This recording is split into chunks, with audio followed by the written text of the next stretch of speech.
Cordial saludo, mi nombre es Carmen Joana Angarita Leal, soy estudiante de licenciatura en Pedagogía Infantil, cursando mi cuarto semestre en la Corporación Universitaria del Caribe.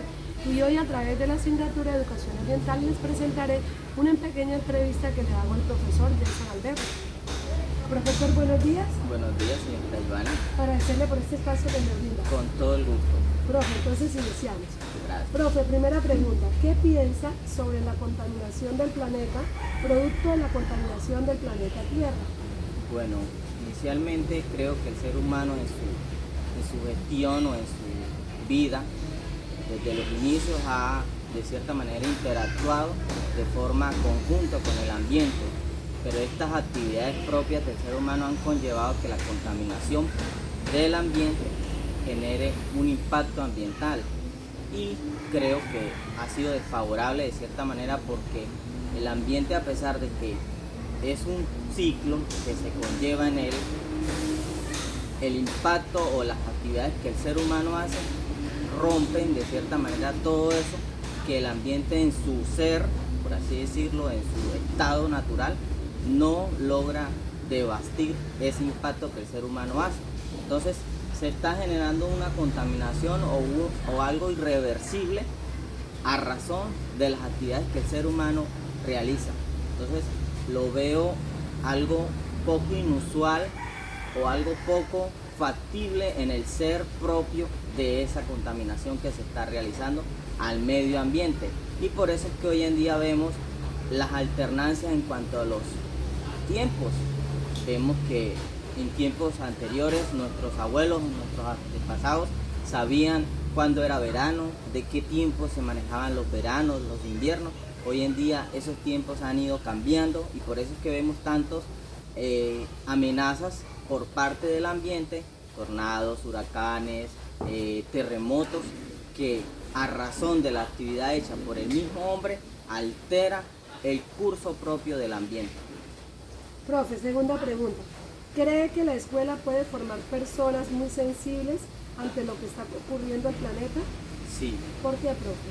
Porque está claro que los niños, hablando en la educación básica, que es tu rama esencial, infantil, está el futuro.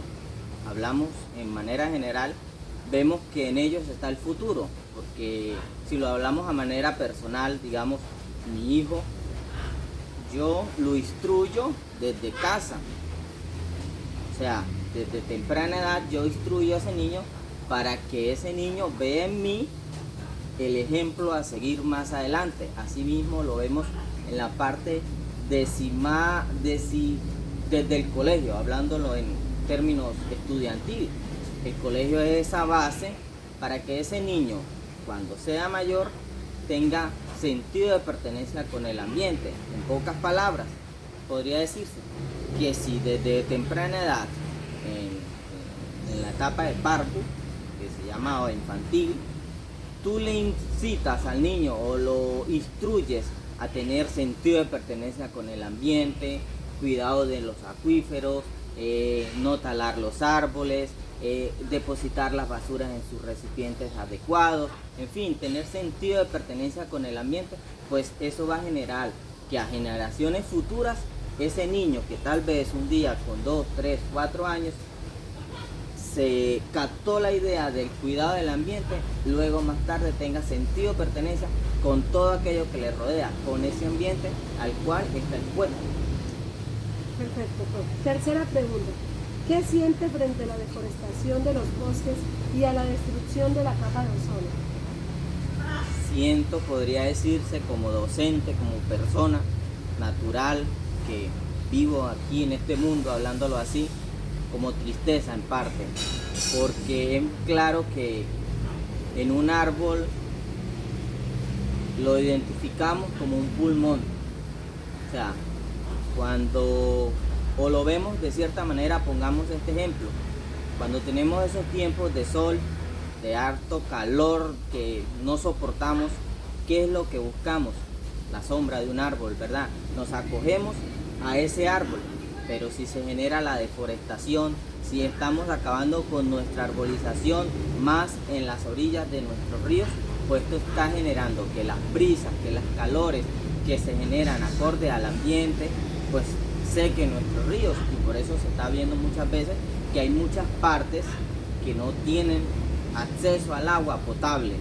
Entonces, siento tristeza porque se está deforestando en gran cantidad de lugares que un día nuestros antepasados cuidaron, protegieron, dieron, por así decirlo, su vida por mantenerlos así, y que estos pulmones, estos árboles ya pues se están yendo al suelo. O sea, vemos que un árbol aproximadamente, para que tenga una vida fructífera, dura aproximadamente unos 20 a 30 años, y el ser humano en su rol propio de destrucción, de no tener sentido de pertenencia con el ambiente, en menos de una hora tumba ese árbol. Entonces se siente uno como impotente al ver noticias, por ejemplo en el Amazonas, tanta arbolización que se tiene en el Amazonas, y personas que en menos de un día arrebasan con miles y miles de hectáreas de árboles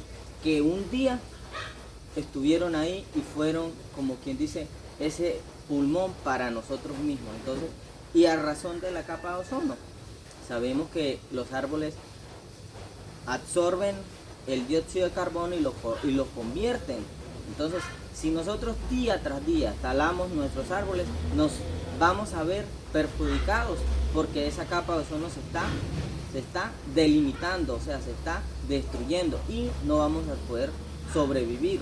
Gracias a eso, por eso vienen muchas enfermedades respiratorias más que todo. Entonces, es una problemática o un impacto patente o latente que está ahí, que como seres humanos debemos ponerle freno a eso, y que no podemos ser ajenos a eso, porque nos pertenece, es propio de nosotros. No tenemos otro planeta en el cual tengamos estas condiciones de arbolización, agua, bueno, en fin, todo eso que como seres humanos sabemos y entendemos, que somos pensantes y que tenemos que tener claro que nuestro ambiente, y el más importante, nuestros árboles, debemos cuidarlos.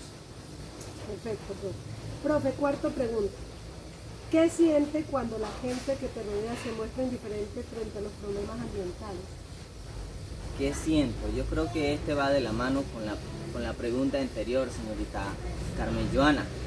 Pues cuando uno ve que una persona, por ejemplo, hace días me pasó un percance con un vecino que pues tenía al frente de su casa un árbol muy bonito, cotoprí, ese es muy parecido al mamón. Tiene un sombrío bastante agradable, y de la nada lo taló de pata, como dice uno normalmente, o de tallo bajo. Y pues yo, como persona que me creo ambientalista, que me especialicé en esa área porque siento dolor por el ambiente, hablándolo así, pues me acerqué a él, que porque lo talaba, que mire que muchas veces él se sentaba ahí, se refrescaba, tomaba sombra gracias a ese árbol. No, porque iba a embellecer el frente de su casa, iba a hacer una terraza, no sé cómo, y necesitaba quitar ese árbol de ahí porque le molestaba tenerlo ahí. Entonces, acorde a la pregunta, uno siente como, hablándolo así, impotencia, o como que unas ganas de decirle a esa persona: oye, entiéndelo, porque tú talas ese árbol, va a venir un perjuicio para ti y tu familia. Tal vez sí, yo hoy en día ya tengo 20, 28, 30, 40 años, nuestros papás, nuestras mamás, sí, ya ellos vivieron su vida, pero ¿qué va a pasar con tu hijo, con tu niño, con tu niña que viene más atrás? Él sí va a tener las condiciones de sobrevivir en este mundo que nosotros les estamos dejando. Sí van a tener esas condiciones ambientales, hablando ambientalmente, para poder sobrevivir. Tal vez hoy, gracias a Dios, podemos respirar un ambiente no muy agradable, pero podemos sobrevivir. Pero esos niños que vienen más atrás, nuestros hijos, nuestros nietos, sí van a tener esas condiciones. Acorde a eso, pues viene lo que uno dice normalmente, un estado de depresión ambiental. Los psicólogos lo llaman así. ¿Por qué? Porque, o sea, siente uno una impotencia, hablando lo personal o ambiental, en el sentido de que, o sea, sí, tal vez, ay, si yo talo este árbol, ay, eso no pasa nada. ¿Cuántos árboles talan en Amazonas y la gente hace como si nada? Sí, pero es que empieza por uno. O sea, yo como ser humano soy el que tengo que dar el ejemplo, porque sí, allá talan 10.000 árboles, pero ese que tú talaste es un árbol que se salvó, que se pudo haber salvado. O sea, es un árbol menos para el ambiente, es un pulmón menos para el ambiente. Entonces, de eso conlleva a que como ser humano no tenga claro o no tenga ese sentido de pertenencia por el ambiente al cual estamos expuestos. Perfecto, profe. La quinta pregunta, ¿cómo actuarías si en tu población las personas se dedicaran al tráfico ilegal de especies de animales silvestres? Bueno, la verdad, uno ante esas situaciones pues se siente un poco como inquieto, o como a veces existe, como quien dice, la pena moral.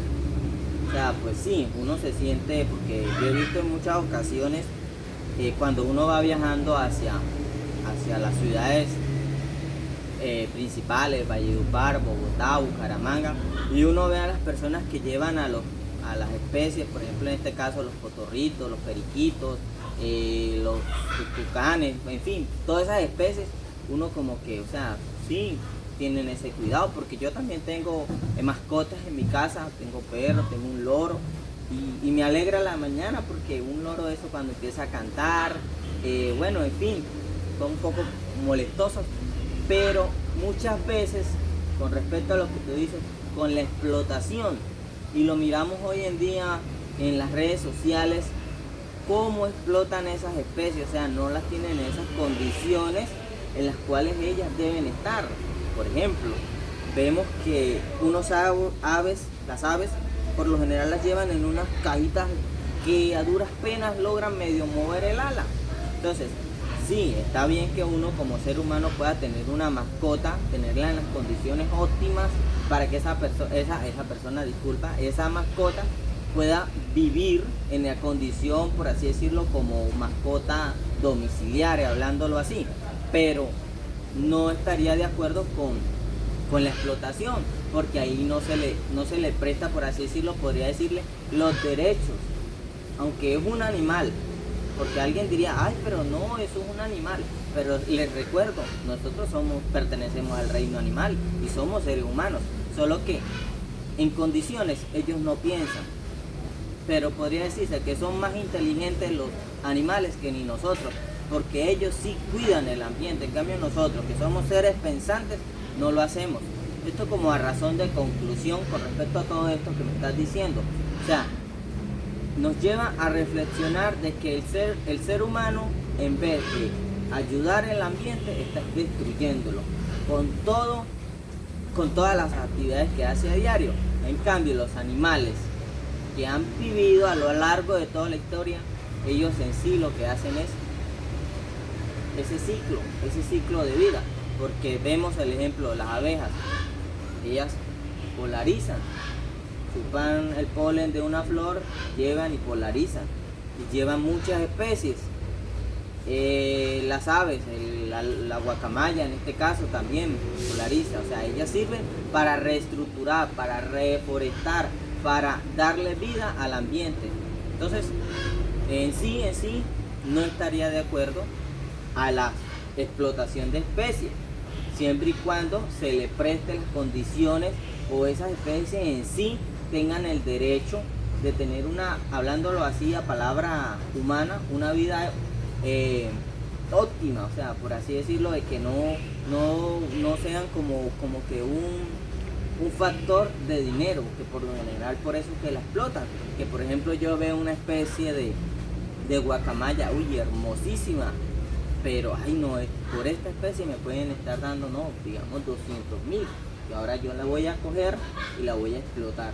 Claro, porque el ser humano siempre va por esto, el ser humano tala los árboles por esto, porque del árbol puedes hacer camas, closet y un montón de cosas, porque le está generando ganancias, pero en sí no piensa que le está generando pérdidas ambientalmente hablando en cuestiones de salud, porque como lo decía inicialmente, los perjudicados van a ser sus hijos, nuestros nietos.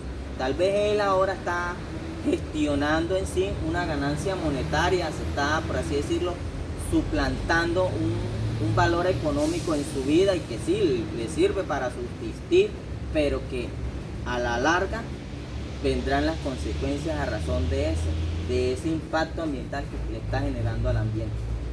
Profe, agradecerle por este espacio, de A esta ti. manera hemos finalizado. Muchas gracias, Hasta Silvana. luego. Bueno.